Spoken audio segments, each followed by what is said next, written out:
Antiguo Testamento estudiando los jueves, buscando también a través del Antiguo Testamento conocer más a Cristo, conocer más su obra. Y le invito por favor, porque ahora estamos estudiando segundo de Samuel, la parte final de la vida de David, y quiero que me acompañe a primero de Crónicas 28. Es un pasaje paralelo. El libro de Crónicas se escribió posterior al libro de Samuel, libro de Reyes también, pero refiere a esa historia de Israel. Sobre todo fue escrito el libro de Crónicas para cuando regresaron de la cautividad, después de los reinos de David, Salomón y toda su descendencia. Dios se airó contra Judá, Dios se airó contra Israel y fueron llevados, deportados a Babilonia. Y cuando ellos regresan, la idea de Crónicas es poder describir el por qué estaban como estaban. El libro de Reyes también hace referencia el libro de Reyes nos muestra cómo fue la vida de los reyes de Israel, y Crónicas está escrito con esa intención, el hacerles entender el por qué habían sido llevados cautivos lejos. Pero primero de Crónicas, al igual de la historia que estamos estudiando de David y su vejez, nos narra esta parte que me parece importante poderla estudiar en ese libro. Entonces, primero de Crónicas, capítulo 28,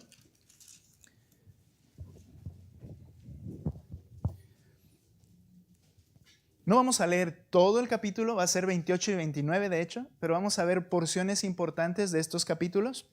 Y note por favor, versículo 1, quiero introduciéndome leyendo este pasaje del verso 1. David reunió en Jerusalén a todos los oficiales de Israel, los jefes de las tribus, los capitanes de las divisiones que servían al rey, los capitanes de millares, los capitanes de centenas y los administradores de toda la hacienda y del ganado del rey y de sus hijos, con los oficiales y los poderosos, es decir, a todos los valientes, a todos los hombres valientes. Y el punto aquí es que está llamando a todo el liderazgo de su nación a la que él gobierna. La intención es hablarle al pueblo por medio de los líderes. Y les dice lo siguiente en el verso 2. Entonces el rey David se puso en pie, ya anciano este hombre, y dijo: escúchenme, hermanos míos y pueblo mío. Yo había pensado edificar una casa permanente para el arca del pacto del Señor y para estrado de nuestro Dios. ¿Por qué permanente? Recuerde que hasta este tiempo el arca seguía estando debajo del tabernáculo.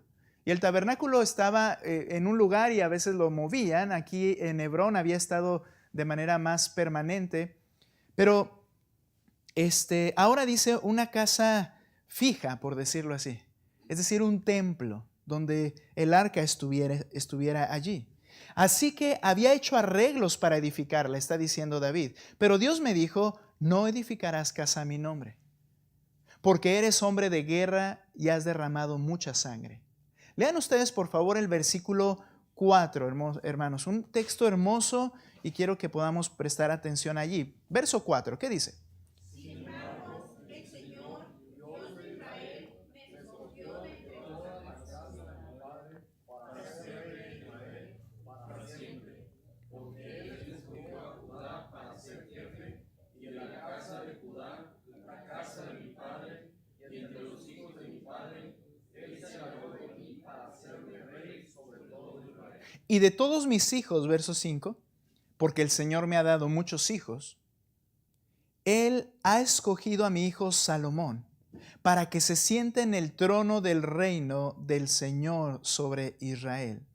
Hasta estos dos versos del verso 4 y 5, noten que David habla: el Señor me escogió y el Señor ha escogido a mi hijo Salomón. Y lo que está sucediendo, como vemos aquí, es que ya Salomón está presente.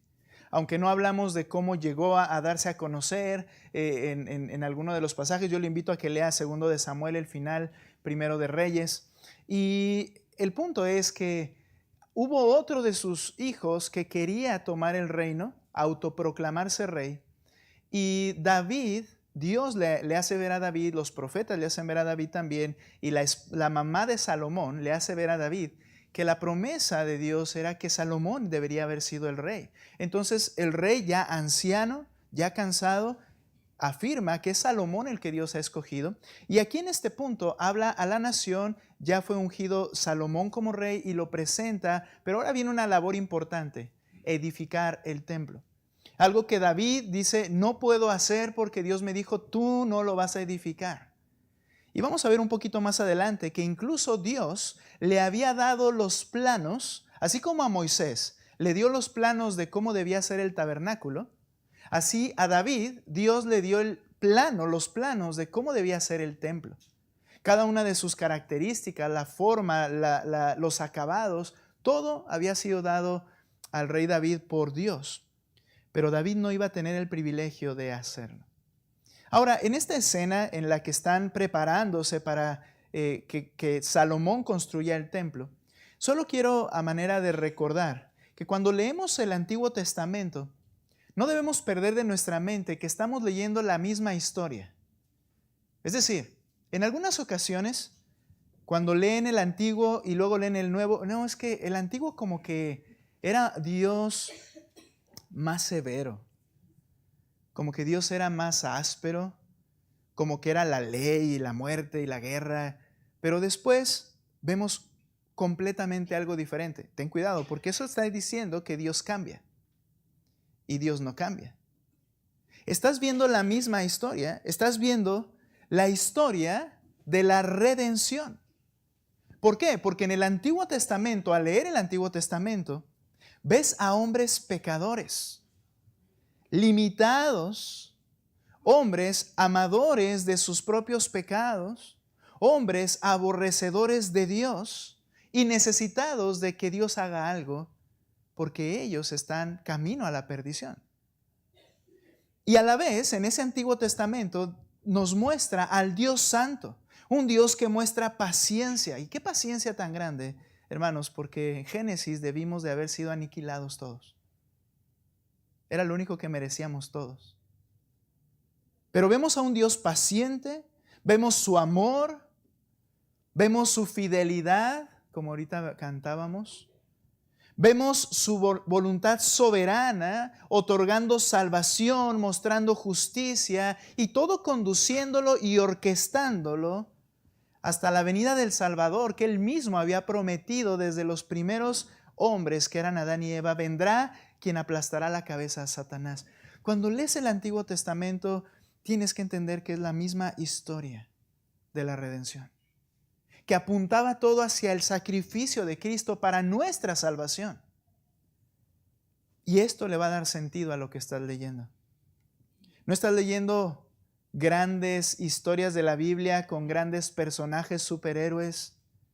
No, estás viendo al mismo Dios mostrando que Él es santo y que el hombre es pecador.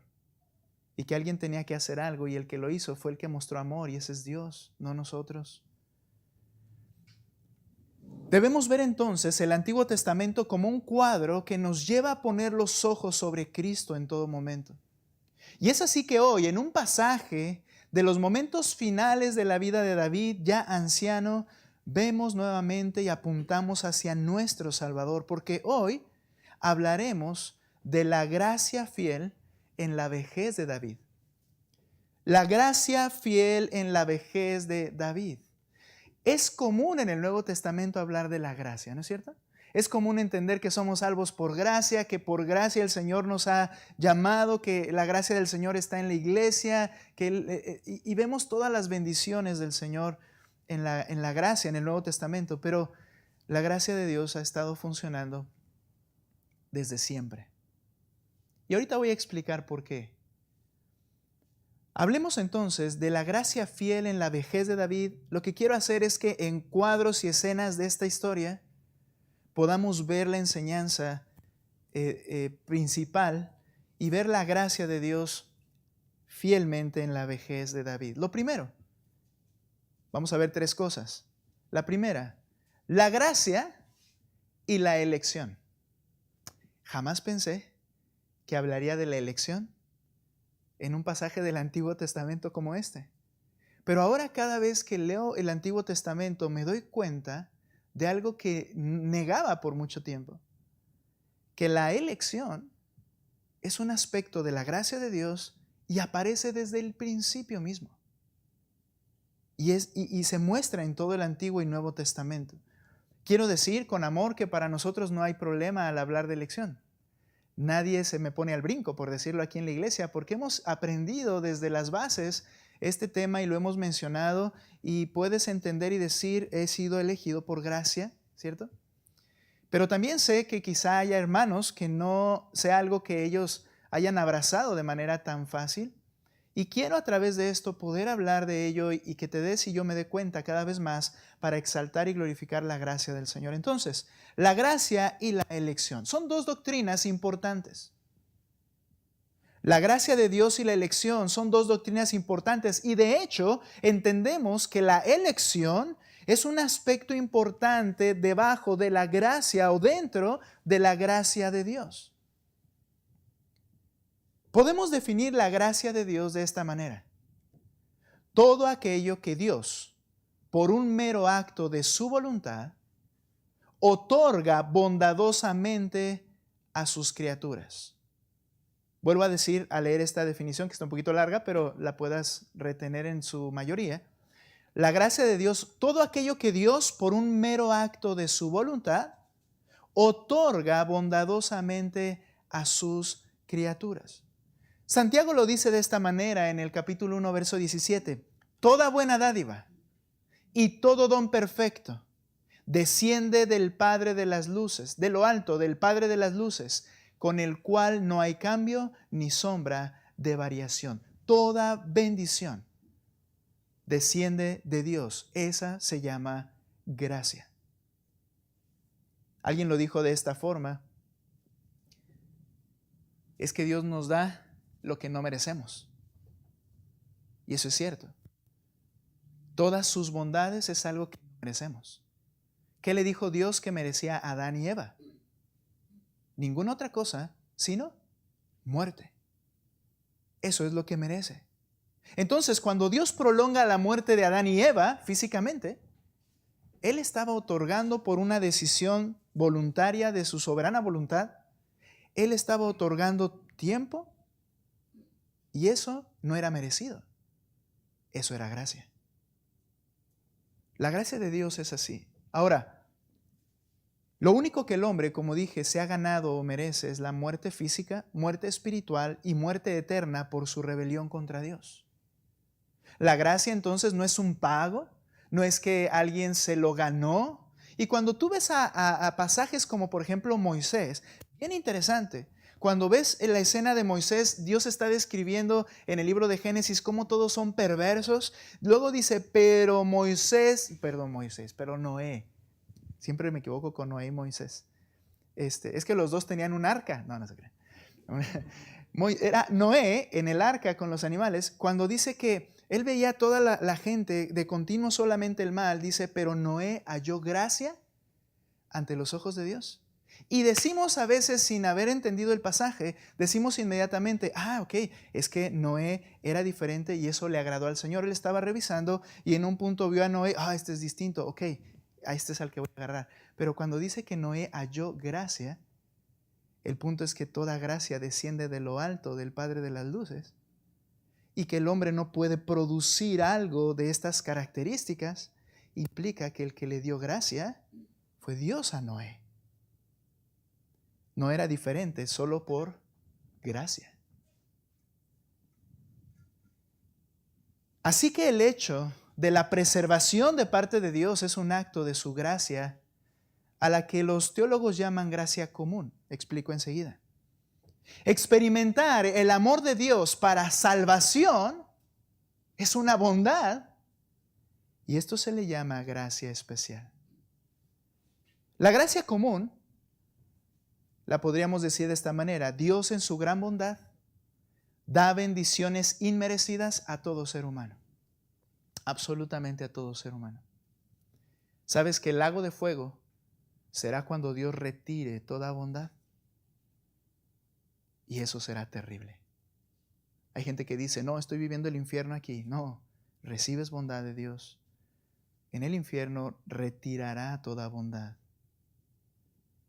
La gracia común, entonces, la que alcanza a todo ser humano, es que Dios en su gran bondad da bendiciones inmerecidas a todo ser humano.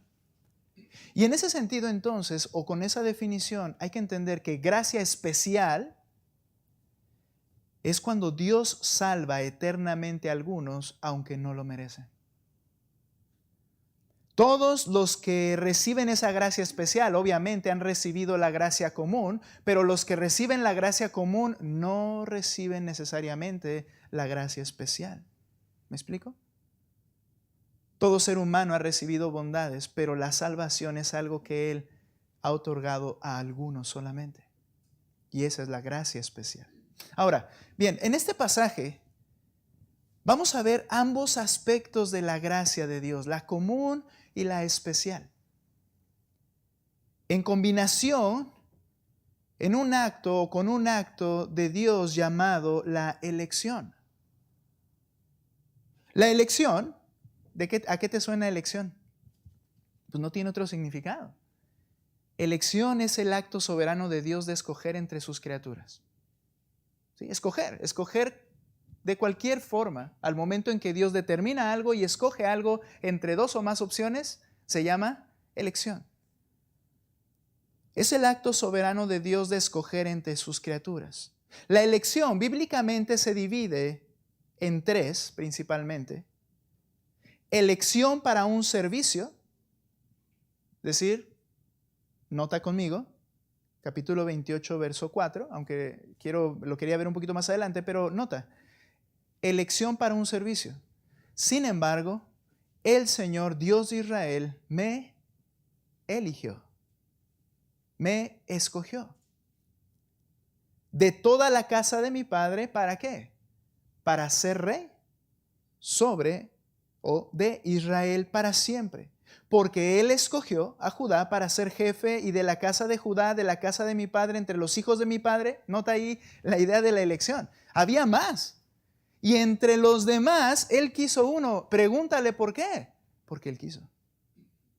No, David no era superior a sus hermanos. Dios lo escogió. Entre los demás, Él me escogió a mí, dice David. Y esta elección se refiere a la elección para servicio. Ahora,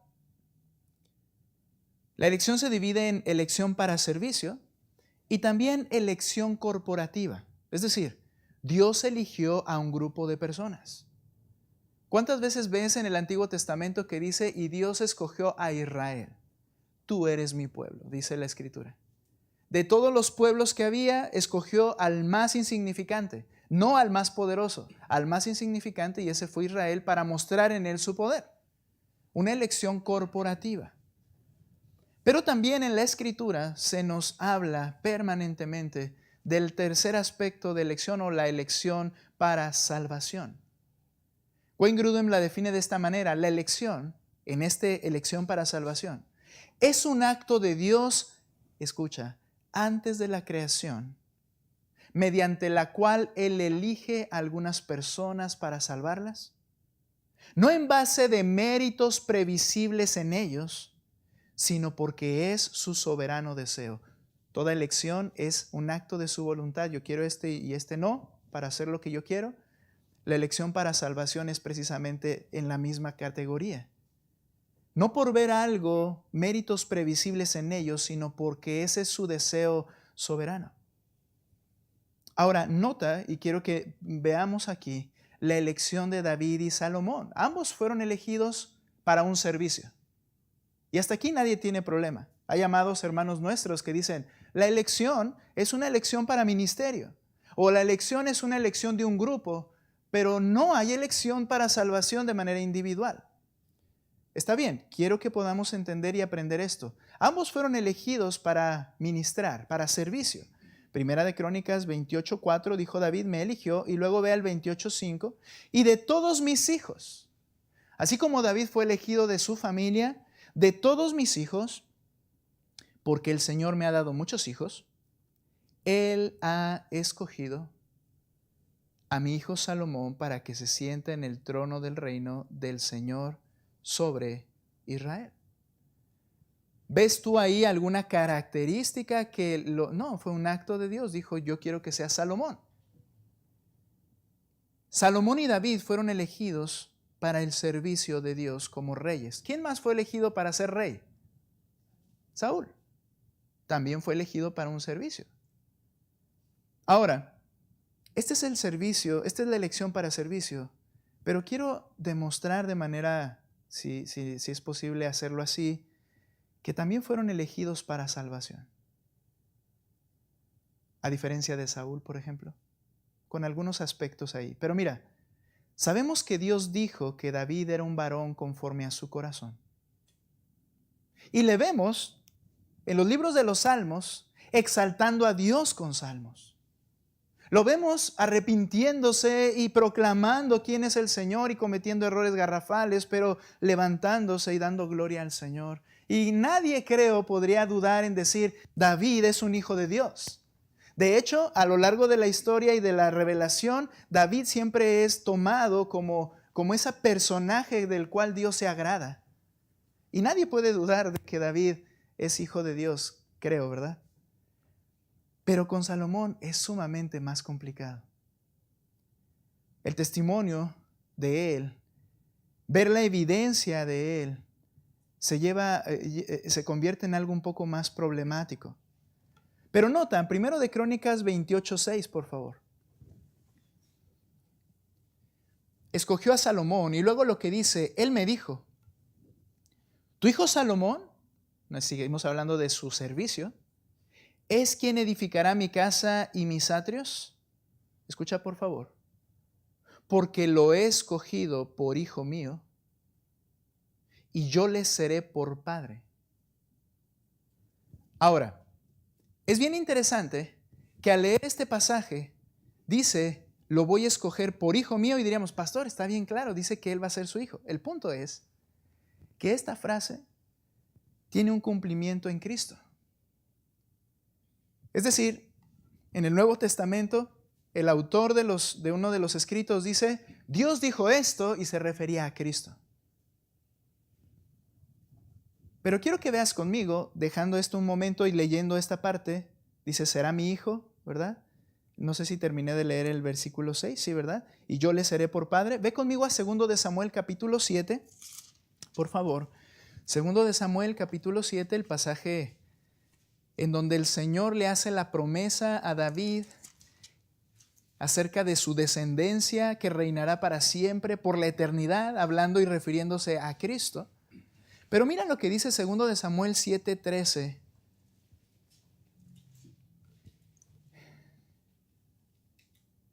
Él edificará casa a mi nombre y yo estableceré el trono de su reino para siempre. ¿Quién es el que iba a edificar casa para Dios? ¿Quién? Salomón. David no, porque él era un guerrero, ¿recuerdan? Salomón. ¿A quién hace referencia aquí entonces directamente el pasaje? Salomón.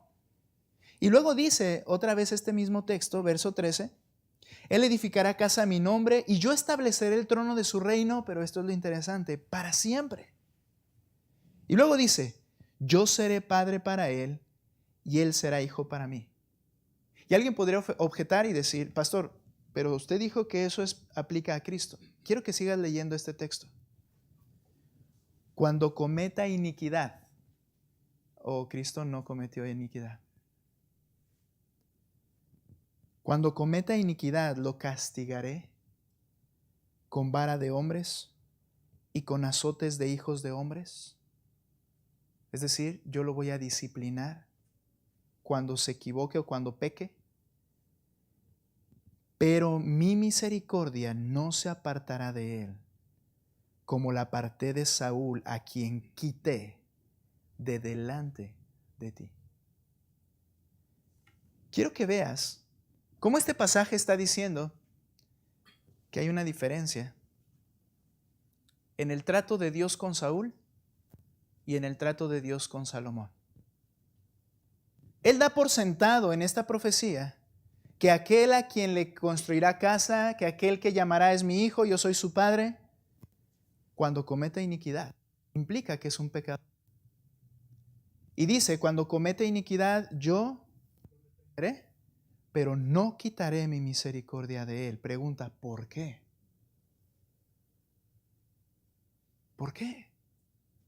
¿Y por qué a Saúl sí? Y esta es la respuesta. La respuesta corta y la larga, porque fue su deseo. Y luego pensamos y vemos, ¿no?, un poquito y decimos, bueno, es que Salomón pues fue más pecador en muchos aspectos.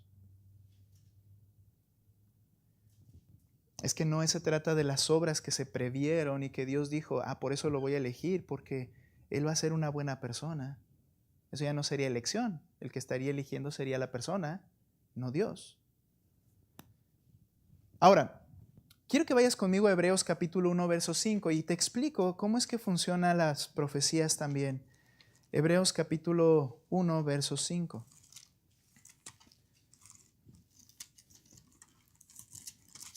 Mi tema era muy amplio y como veo que vamos avanzando, quizá lo tendremos que partir. Decía mi pastor que está en la presencia del Señor, creo, confío yo.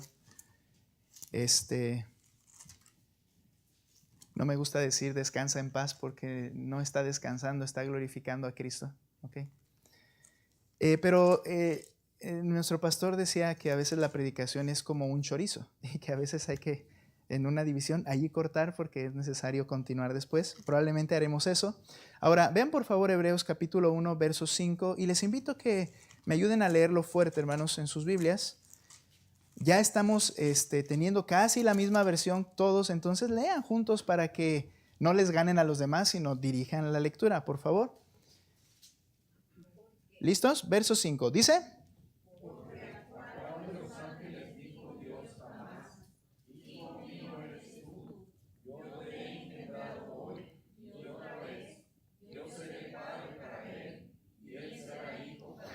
el autor inspirado de la palabra de Dios, el escritor de Hebreos, que no sabemos quién es, pero toda la escritura es inspirada por Dios, dijo el apóstol Pablo.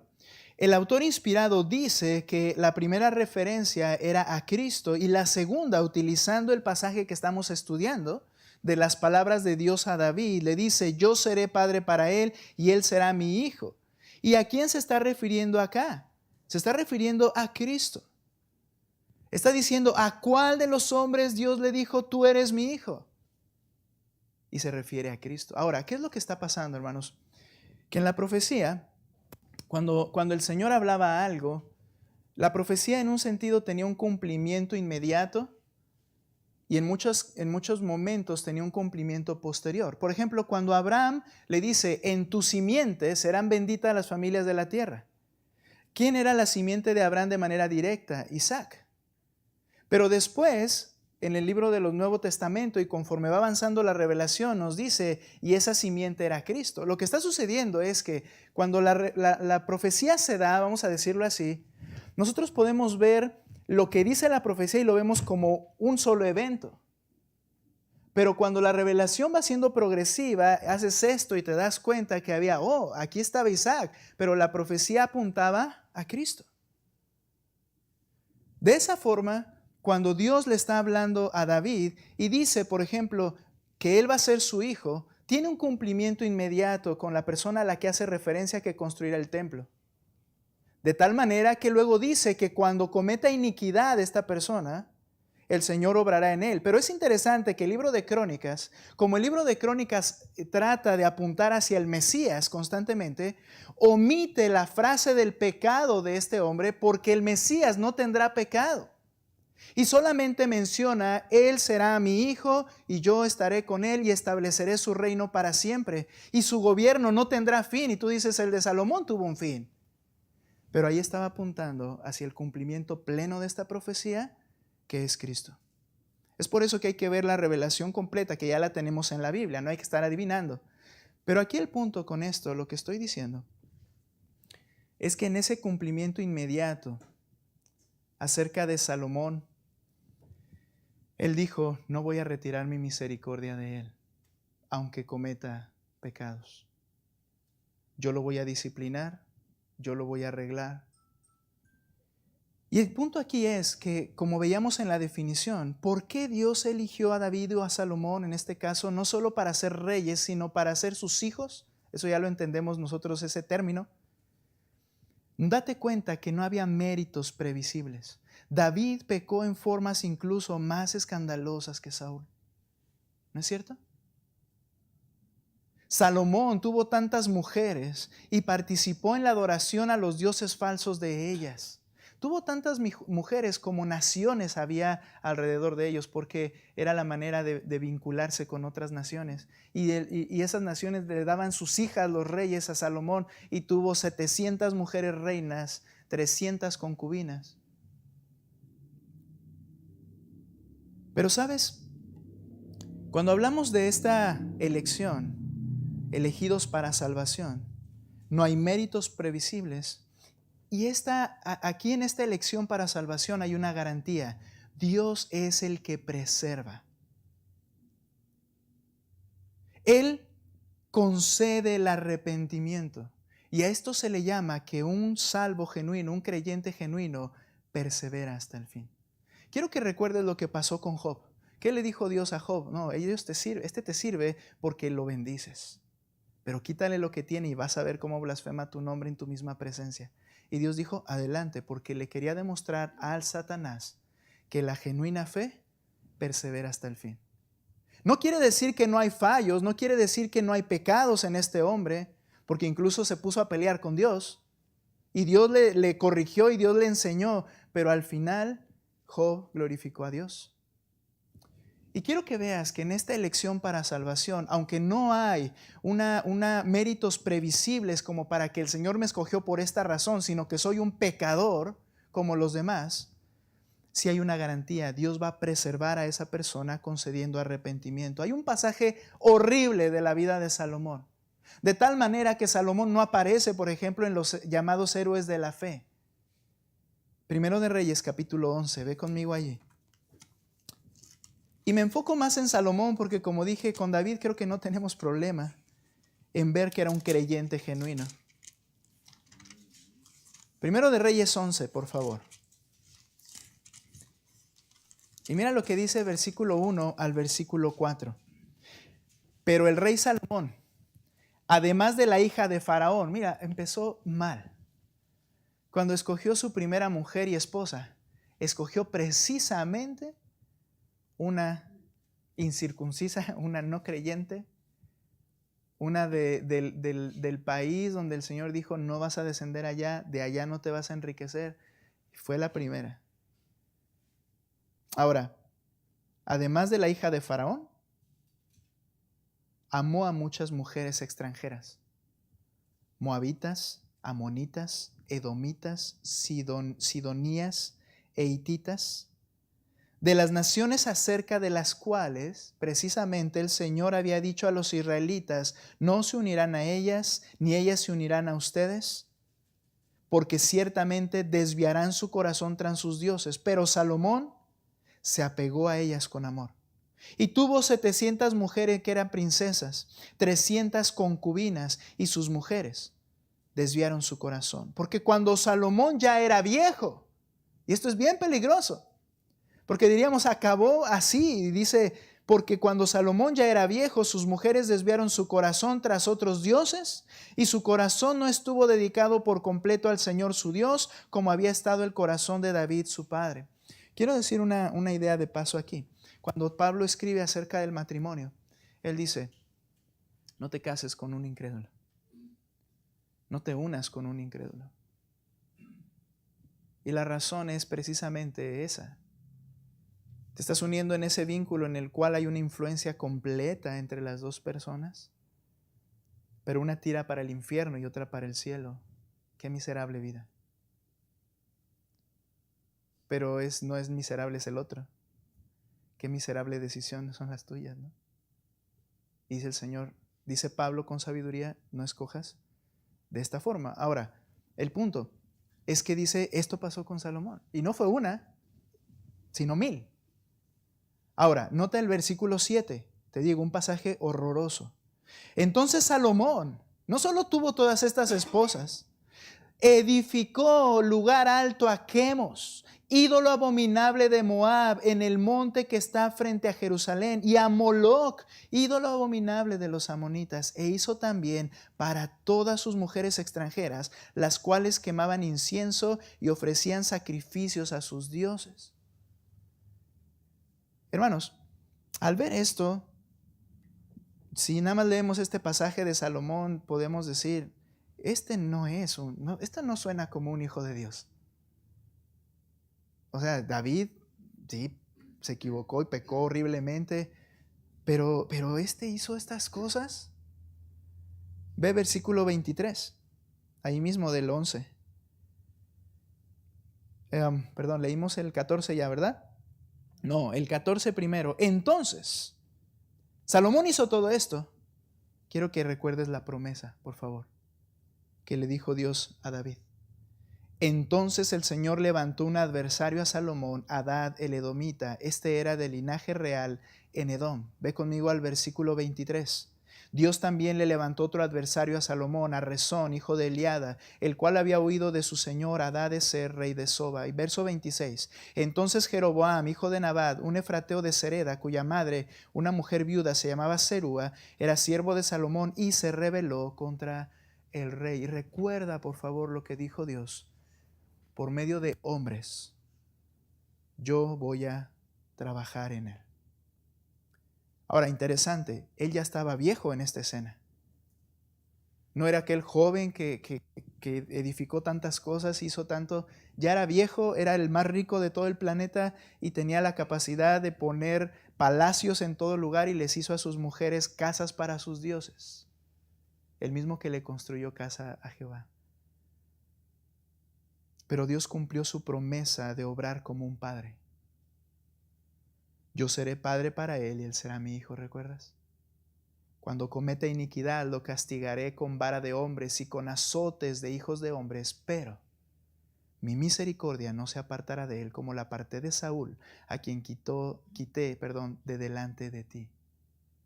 Y vemos esta escena como una realidad. Acompáñame a Eclesiastés capítulo 12. Solamente poco antes de morir, este hombre, Salomón, escribe Eclesiastés y narra toda su horrorosa vida de pecado. Y describe cómo todo es vacío, todo es vano, cómo nada le pudo satisfacer de lo que experimentó. Pero llega a una conclusión al final de su último libro, que es el libro de Eclesiastés. Capítulo 12. El libro de Proverbios fue también redactado por Salomón, pero eso lo redactó cuando era joven y no estaba perdido en ese sentido. Pero acá es cuando ya está anciano, a punto de morir. Y él dice lo siguiente en el verso 13, la conclusión, cuando todo esto se haya oído, es esta: teme a Dios. Guarda sus mandamientos, porque esto concierne a toda persona. Porque Dios traerá toda obra a juicio, junto con todo lo oculto, sea bueno o sea malo. Salomón llegó a un punto en el cual se arrepintió. Y él dijo, todo fue vanidad.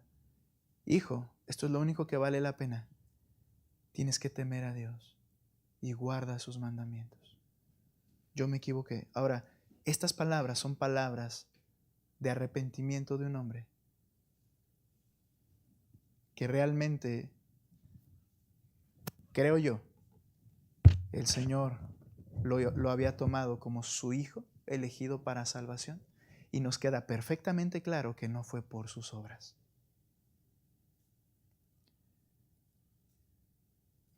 Ahora quiero decir algo. Al ver esto, corremos dos peligros. Uno de ellos es decir, wow, pues entonces puedo hacer lo que yo quiera. Los creyentes, antes de la muerte de Cristo y la venida del Espíritu Santo, estaban bajo el antiguo pacto y no tenían todos los innumerables recursos del nuevo pacto. Pero ahora, bajo el nuevo pacto, cuando Cristo ha muerto y el Espíritu ha sido dado como garantía en el corazón del creyente, algo que David no tenía ni Salomón tenía como obra ahora en nosotros, la Escritura nos llama nuevas criaturas. Nadie, escucha esto, nadie en el nuevo pacto puede decir sin estar en grave peligro, puedo vivir como ellos y aún decir que soy salvo. Esto no quiere decir que seamos perfectos. Pero cuidado con que alguien pueda quererse meter en esas sandalias de ellos y decir, pues si Salomón hizo, pues si David hizo, pues si ellos no tenían el Espíritu. Y es ahí donde se marca una gran diferencia en el nuevo pacto. Como mencioné, voy a tener que continuar y entrar en este siguiente punto, pero la gracia de Dios y la elección es un aspecto de una bondad del Señor no merecida por la criatura, pero es una determinación de Dios a decir, yo quiero con Él tener misericordia. Cuando Pablo está escribiendo acerca de la elección, hubo oposición, y en lugar de pasar al siguiente punto, quiero cerrar con esta parte. Estamos hablando de la gracia fiel de Dios en la vejez de David. Y entonces, al darnos cuenta de eso, él dice, el Señor me eligió. Él me llamó de entre todos para que yo fuera el rey. ¿Y qué hacía? Le daba gloria al Señor. No lo presumía a los demás y decía, ven, pues es que yo soy el mejor. No, era el más enclenque de la familia. Dios quiso mostrar su maravilloso poder. Ahora, cuando Pablo escribe, les mencionaba, ve conmigo a Romanos, por favor, capítulo 8 y 9.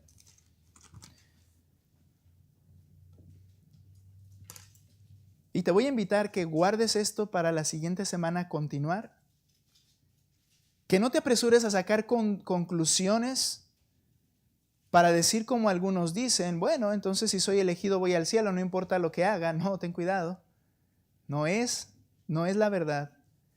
Pero mira por favor lo que dice Romanos capítulo 8 y después vamos a ir al capítulo 9. Y en el capítulo 8 de Romanos notamos que dice lo siguiente en el versículo 27, quiero iniciar ahí. Y aquel que escudriña los corazones sabe cuál es el sentir del Espíritu, porque Él, el Espíritu, intercede por los santos conforme a la voluntad de Dios. Y sabemos que para los que aman a Dios, todas las cosas cooperan para bien. Esto es, para los que son llamados conforme a su propósito. ¿Cuál propósito? La voluntad de Dios. 29. Porque a los que de antemano conoció antes de la fundación de todas las cosas. Antes de la fundación de todas las cosas, Él conoció. Esto no se refiere a saber, prever algo. Cuando dice que conoció, es un acto en el cual Dios decidió amar a una persona. Siempre en la Escritura, cuando conocer se refiere a dos personas, y lo utiliza la Escritura, siempre entre dos personas. O sea, tú puedes hablar de un evento y decir, y conoció un evento, pero cuando habla de dos personas, de que una conoció a otra, es un acto de amor, ya sea de pareja o ya sea Dios con nosotros. Dice que desde antes Él determinó amar. ¿A quién? A quien Él quiso amar. ¿Por qué? Porque Él lo quiso hacer. ¿Para qué? Esto es lo bello e interesante. Dice el texto. Porque a los que antes o de antemano conoció, también ordenó, predestinó a ser hechos conformes a la imagen de su Hijo. En el acto de Salomón debo explicar algo un poco breve, aunque esto aplica, creo que el nuevo pacto de manera profunda y completa. Pero, ¿por qué no lo dejó en paz en sus pecados y que muriera como Saúl en sus pecados o se suicidara cuando ya estaba harto de la vida Salomón? Porque dijo Dios, yo no voy a quitar mi misericordia de él. Yo voy a traerlo al arrepentimiento. Yo voy a traerlo al abandono del pecado, porque eso se parece más a Cristo. Dice que a los que Él predestinó a estos, que sean hechos conformes a la imagen de su Hijo, para que Él sea el primogénito entre muchos hermanos. A los que predestinó, Él ordenó el Señor que esos son los suyos. A esos también llamó, a los que llamó, a esos también justificó. A los que justificó, a estos también glorificó. Y entonces, al estar viendo esto, algunos podrían preguntar o podrían afirmar y decir, bueno, pero eso no es justo. Capítulo 9, por favor, versículo 14. El apóstol Pablo, entendiendo que lo que estaba enseñando generaría en la humanidad, que es siempre pensando en sí misma, una queja, esta queja la presenta en forma de pregunta. ¿Qué diremos entonces? ¿Que hay injusticia en Dios? Dios es injusto. ¿Por qué a Salomón y por qué a Saúl no? Ese Saúl tímido, grandote, guapo y que se esforzó. Y este Salomón con todas las cosas a su favor, ya el reino establecido. Y mira las regazones que hizo, ¿no? ¿Por qué? Y dice, ¿qué diremos? ¿Que hay injusticia en Dios? De ningún modo. Porque Él dice a Moisés, tendré misericordia del que yo tenga misericordia y tendré compasión del que yo tenga compasión. Es decir, no voy a dar explicación, es algo que yo decido hacer. Así que no depende del que quiere, ni del que corre, sino de Dios que tiene misericordia. Alguien tomando este texto ha dicho, bueno, pero entonces si por ejemplo Saúl quería, no te olvides de Romanos 3, no hay nadie que busque a Dios, no hay nadie que quiera. ¿Ok? Pero lo que está enfatizando el pasaje es que no depende de la criatura, depende del que lo creó. Él decide, no la criatura. Y si hablamos de querer, nadie quiere a Dios. Eso es lo que Romanos 3 nos dice.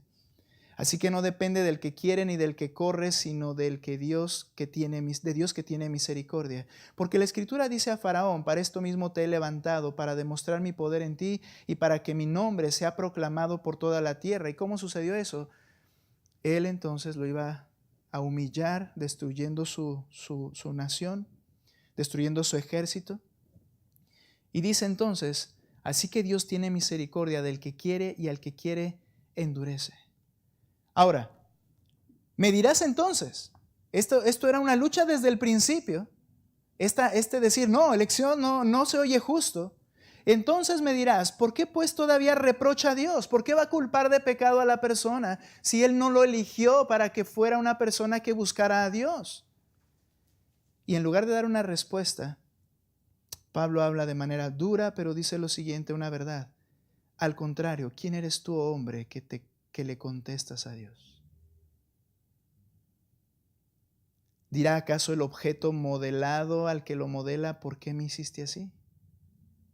¿O no tiene el alfarero derecho sobre el barro de hacer de la misma masa un vaso para honra y otro para uso ordinario? ¿Y qué es si Dios, estando dispuesto a demostrar su ira y hacer notorio su poder, soportó con mucha paciencia a los vasos de ira preparados para destrucción?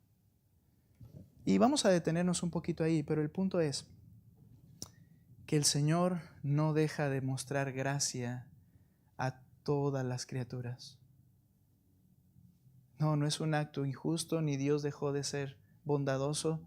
De hecho, Él ha soportado a gente rebelde que le odia permanentemente y la bendice y le provee y le da el sustento, y en lugar de buscar a ver a Dios y darle gracias a Dios, se envanecen en sus pensamientos y amamos nuestro pecado. Eso es la definición de un hombre. Y dice Pablo a quienes se oponían con esta idea, decir, estás peleando con el Creador. ¿Acaso eres más sabio que Él? Ahora, el punto de todo esto, hermanos, es que la elección es un acto de la gracia del Señor, no lo merece. Quiero que guardes esto, porque ahora vamos a ver algo que no se puede romper. Si te quedas solo con esto, han salido falsas doctrinas que enseñan entonces comamos y bebamos porque ya vamos al cielo. No importa, yo soy elegido, entonces yo puedo andar como yo quiera, hacer lo que yo quiera y no importa, voy al cielo. Y eso no es la verdad completa. Y recuerda que una verdad incompleta es una completa mentira. Y vamos a hablar la próxima semana, si Dios nos da vida, de la gracia y la obediencia, cómo están ligadas en una persona que el Señor ha elegido. No vas a hacer lo que tú quieras. Yo te elegí para mi gloria. Y esta es una evidencia que si la persona no la tiene, es porque no es de esos que el Señor está diciendo. Es interesante esto y lo seguiremos viendo en la vida de Salomón y en la vida de David. Solo hay que darle gracias a Dios por su gracia especial cuando nos hizo venir y amarle con todo nuestro corazón, no por fuerza, sino que trabajó amorosamente en nuestros deseos y ahora le amamos. Gracias a Dios por ello. Vamos a orar, por favor, hermanos. Gracias. Solamente podemos darte gracias por tu gran bondad para con nosotros. Nos queda más que claro que no es que viste cualidades nuestras y por eso nos elegiste, porque eso nos haría orgullosos y soberbios. Si de por sí, Señor, somos. Nos haría orgullosos y soberbios pensar que, wow, yo soy digno de tu elección, pero no fue así. Todo te glorifica a ti, mi Dios, porque tú cambiaste nuestra percepción de ti mismo. Tú, Señor, hiciste que estas personas odiosas fueran personas que te desearan con un corazón humilde. Gracias, mi Dios. Gracias por darnos lo que no merecemos. Gracias por no darnos lo que realmente merecemos. A ti sea la gloria. Ayuda a que nuestra iglesia, mi iglesia, tu iglesia, sigamos aprendiendo y humillándonos con estas verdades cada vez más en nuestros corazones. Esto nos llevará a dejar de criticarnos. Esto nos dejará a dejar de sentirnos mayores nadie que otros, sino a más humildad y a más obediencia. La honra y la gloria sea a ti porque tú lo has hecho. En el nombre